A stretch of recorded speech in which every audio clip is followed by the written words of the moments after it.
നമുക്കൊരു brand name എങ്ങനെ കണ്ടെത്താം? അതിന് ട്രേഡ് മാർക്ക് ഒക്കെ എടുക്കേണ്ട ആവശ്യമുണ്ടോ?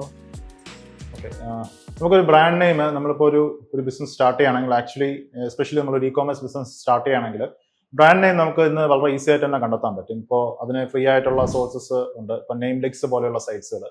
അപ്പോൾ അതിലൊക്കെ നമുക്ക് ഒരു ബ്രാൻഡ് നെയിം, നമ്മളിപ്പോൾ ഉദ്ദേശിക്കുന്ന ഒരു നെയിം നമ്മളത് കൊടുത്താൽ തന്നെ അത് റിലേറ്റഡ് ആയിട്ടുള്ള ഒരുപാട് നെയിംസ് അതിനകത്ത് പറഞ്ഞു തരും. അല്ലെങ്കിൽ നമുക്ക് പല AI ടൂൾസും ഉണ്ട്. ഈവൻ ChatGPT പോലെയുള്ള ടൂൾസ് ഒക്കെ യൂസ് ചെയ്ത് നമുക്കൊരു കൈൻഡ് ഓഫ് ഒരു ബ്രാൻഡ് തുടങ്ങുകയാണ്. അപ്പോൾ അതിപ്പോൾ അതിന് വേണ്ടിയുള്ള നെയിംസ് അത് സജസ്റ്റ് ചെയ്യാൻ പറഞ്ഞു കഴിഞ്ഞാൽ ഒരുപാട് നെയിംസ്, എത്ര നെയിംസ് വേണോ നമുക്കിന്ന് ഫൈൻഡ് ഔട്ട് എടുക്കാൻ പറ്റും. ഇപ്പോൾ ഒരു ബ്രാൻഡ് നെയിം സെലക്ട് ചെയ്യാൻ ഇന്ന് വലിയ ബുദ്ധിമുട്ടുള്ള കാര്യമല്ല. നമുക്ക് ഇഷ്ടംപോലെ നെയിംസ് നമുക്കിന്ന് ഫൈൻഡ് ഔട്ട് ചെയ്തെടുക്കാൻ പറ്റും. പക്ഷേ നമ്മളൊരു ബ്രാൻഡ് നെയിം ഫൈൻഡ് ഔട്ട് ചെയ്തിട്ട് ആ ബ്രാൻഡ് നെയിം വാലിഡേറ്റ് ആണോ എന്നുള്ള നോക്കുന്ന കാര്യം നമ്മളൊന്ന് സ്ട്രിക്റ്റ് ആയിട്ട് നോക്കേണ്ടതാണ്. കാരണം ഇപ്പോൾ ഫോർ എക്സാമ്പിൾ നമ്മളൊരു ബ്രാൻഡ് നെയിം സെലക്ട് ചെയ്തു, ഒരു പേര് നമ്മൾ സെലക്ട് ചെയ്തു. ഇപ്പോൾ ഒരു ബ്രാൻഡ് നെയിം സെലക്ട് ചെയ്തതിനു ശേഷം നമ്മളൊന്ന് ഇന്റർനെറ്റിൽ നോക്കുക, ആക്ച്വലി ഈ ബ്രാൻഡ് നെയിം റിലേറ്റഡ് ആയിട്ടുള്ള ഏതെങ്കിലും ഒരു കമ്പനീസ് ഒക്കെ ഉണ്ടോ എന്ന്. അപ്പോൾ അത് വെബ്സൈറ്റ്സ് ഒക്കെ ഏതെങ്കിലും ഉണ്ടോ, അല്ലെങ്കിൽ അത് റിലേറ്റഡ് ആയിട്ടുള്ള ഏതെങ്കിലും സോഷ്യൽ പേജസ് ഉണ്ടോ, അപ്പോൾ അത് റിലേറ്റഡ് ആയിട്ടുള്ള ഏതെങ്കിലും ഒരു ബിസിനസ് പ്രൊഫൈൽസോ ഒരു ഗൂഗിൾ ബിസിനസ് പ്രൊഫൈലോ ഏതെങ്കിലും ഉണ്ടോ, അങ്ങനെ നോക്കാം. ഇപ്പോൾ ആക്ച്വലി നമ്മൾ സെലക്ട് ചെയ്ത ഒരു ബ്രാൻഡ് നെയിം റിലേറ്റഡ് ആയിട്ട് ഏതെങ്കിലും ഉണ്ടെങ്കിൽ അത് നമ്മളവിടെ ലീവ് ചെയ്യുന്നതാണ് ബെറ്റർ. പിന്നെ രണ്ടാമത്തെ കാര്യം, നമ്മൾ ഡൊമൈൻ നോക്കുക.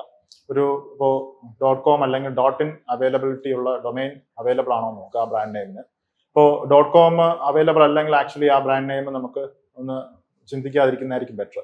ഇപ്പോൾ .in മാത്രമേ ഉള്ളൂ എങ്കിലും ആക്ച്വലി .com ഉണ്ടെങ്കിൽ തന്നെ അത് നമുക്ക് ഒരുപാട്, ഇപ്പോൾ നിങ്ങൾക്ക് SEO ഒക്കെ ചെയ്യുകയാണെങ്കിൽ തന്നെ അതിനൊരു മീൻസ് നമ്മൾ ഉദ്ദേശിക്കുന്ന ആ ഒരു ബിസിനസിന്റെ അതേ ഒരു സെയിം സിമിലാരിറ്റി ഉള്ള വേറൊരു ബിസിനസ് ഒക്കെ ഉണ്ടാകാൻ ചാൻസ് ഉണ്ട്. അപ്പോൾ അതുകൊണ്ട് ഏതെങ്കിലും ഒരു .comോ .inോ രജിസ്റ്റേർഡ് ആയിട്ടുള്ള ഒരു ബ്രാൻഡ് നെയിമാണ് നിങ്ങൾ സെലക്ട് ചെയ്തിട്ടുണ്ടെങ്കിൽ അത് കംപ്ലീറ്റ് ആയിട്ട് അത് അവോയ്ഡ് ചെയ്യാൻ നോക്കുക. അപ്പോൾ അത് ഇല്ലാത്ത പുതിയൊരു ബ്രാൻഡ് നെയിം സെലക്ട് ചെയ്യുക. അപ്പോൾ ഇതൊക്കെ എല്ലാം ക്ലിയർ ആണ്. ഇപ്പോൾ നിങ്ങൾക്ക് ഇന്റർനെറ്റ് ബേസ്ഡ് ആയിട്ട് ഈ ഒരു ബ്രാൻഡ് നെയിമിന്റെ അവൈലബിലിറ്റി ഉണ്ടെങ്കിൽ ഇപ്പോൾ നിങ്ങൾ അടുത്ത് സെർച്ച് ചെയ്യേണ്ട ഒരു ഏരിയ ട്രേഡ് മാർക്കാണ്. ഇപ്പോൾ ട്രേഡ് മാർക്ക് എന്ന് പറയുന്നത് ആക്ച്വലി ട്രേഡ് മാർക്ക് അല്ല. ട്രേഡ് മാർക്കിനകത്ത് വരുമ്പോൾ നമ്മൾ പറയുമ്പോൾ ട്രേഡ് മാർക്കും ഉണ്ട്, വേർഡ് മാർക്കും ഉണ്ട്. അപ്പോൾ ഇത് രണ്ടും രണ്ട് കാറ്റഗറിയാണ്.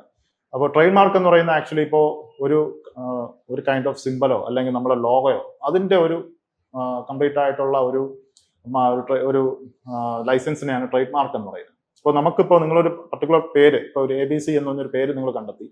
ഈ പേരിനെ നിങ്ങൾക്ക് ഒരു ലൈസൻസ് ചെയ്യണമെങ്കിൽ അതിൽ നിങ്ങൾ പോവേണ്ടത് വേർഡ് മാർക്കാണ് രജിസ്റ്റർ ചെയ്യേണ്ടത്. അപ്പോൾ അത് വേർഡ് മാർക്ക് ഇപ്പോൾ നിങ്ങൾ ഇന്ത്യയിൽ രജിസ്റ്റർ ചെയ്ത് കഴിഞ്ഞാൽ നിങ്ങൾക്ക് നിങ്ങളുടെ ഈ ഒരു ബിസിനസ് കാറ്റഗറിയിൽ വേറെ ആർക്കും ആ ഒരു കംപ്ലീറ്റ് ആയിട്ടുള്ള വേർഡ് യൂസ് ചെയ്യാൻ പറ്റില്ല. അപ്പോൾ നിങ്ങൾ ആദ്യം ബിസിനസ് രജിസ്റ്റർ ചെയ്യുമ്പോൾ നിങ്ങൾ ചെയ്യേണ്ടത് ഒരു വേർഡ് മാർക്ക് രജിസ്റ്റർ ചെയ്യുക എന്നുള്ളതാണ്. അപ്പോൾ ആ വേർഡ് മാർക്കിലാണ് ആക്ച്വലി നിങ്ങളിപ്പോൾ കംപ്ലീറ്റ് ആയിട്ട് ഒരു ഡൊമൈനൊക്കെ നിങ്ങൾക്ക് അവൈലബിൾ ഉണ്ട്, അല്ലെങ്കിൽ ഇന്റർനെറ്റിൽ വേറെ നിങ്ങളുടെ റിലേറ്റഡ് ആയിട്ടുള്ള വേറെ ബിസിനസ് ഇല്ലെങ്കിൽ നിങ്ങൾ ആദ്യം പിന്നെ നോക്കേണ്ടത് വേർഡ് മാർക്ക് രജിസ്റ്റർ ചെയ്യുക എന്നുള്ളതാണ്. അപ്പോൾ ഈ വേർഡ് മാർക്ക് നമുക്ക് സെർച്ച് ചെയ്യാൻ വേണ്ടി IP India ഓൺലൈൻ പോലെയുള്ള വെബ്സൈറ്റ്സുകളുണ്ട്. അപ്പോൾ അത് ഗവൺമെന്റ് വെബ്സൈറ്റ്സ് ആണ്. അപ്പോൾ നിങ്ങൾക്ക് അതിനകത്ത് സെർച്ച് ചെയ്ത് നോക്കാം. അപ്പോൾ നിങ്ങൾ സെലക്ട് ചെയ്തുള്ള നെയിംസ് വേറെ ആരെങ്കിലും എടുത്തിട്ടുണ്ടോ, നിങ്ങളുടെ ഇൻഡസ്ട്രിയിൽ തന്നെ വേറെ ആരെങ്കിലും എടുത്തിട്ടുണ്ടോ എന്നുള്ള കാര്യം നോക്കാം.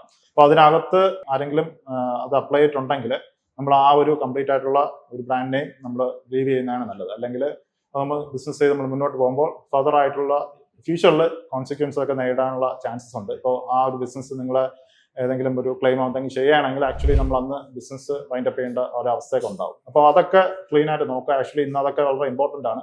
ഇന്ന് ഒരുപാട് പേര് ബിസിനസ് ഒക്കെ രജിസ്റ്റർ ചെയ്യുന്നുണ്ട്. ഈ കൈൻഡ് ഓഫ് ഒരു വേർഡ് മാർക്ക് കാര്യം ഇതൊക്കെ നോക്കേണ്ടത് ഇമ്പോർട്ടൻ്റ് ആണ്. അപ്പം നമ്മൾ ഇന്റർനെറ്റിൽ മാത്രം നമുക്ക് അവൈലബിലിറ്റി ഉണ്ടെന്ന് വെച്ചിട്ട് നമുക്ക് ആ ബിസിനസ് ചെയ്യാൻ പറ്റില്ല. ഈ വേർഡ് മാർക്ക്, ട്രേഡ് മാർക്ക് പോലെയുള്ള കാര്യങ്ങളൊക്കെ നിങ്ങൾ നോക്കുക. അപ്പോൾ അത് ബേസ് ചെയ്തിട്ട് നിങ്ങൾക്ക് ഒരു വേർഡ് മാർക്കിന് അപ്ലൈ ചെയ്യാം. വേർഡ് മാർക്ക് നിങ്ങൾ അപ്ലൈ ചെയ്യുമ്പോൾ ഓൾമോസ്റ്റ് ഒരു 6 to 8 months ടൈമൊക്കെ എടുക്കും മിക്കവാറും ഒരു വേർഡ് മാർക്കൊക്കെ നമുക്ക് കിട്ടി വരാൻ.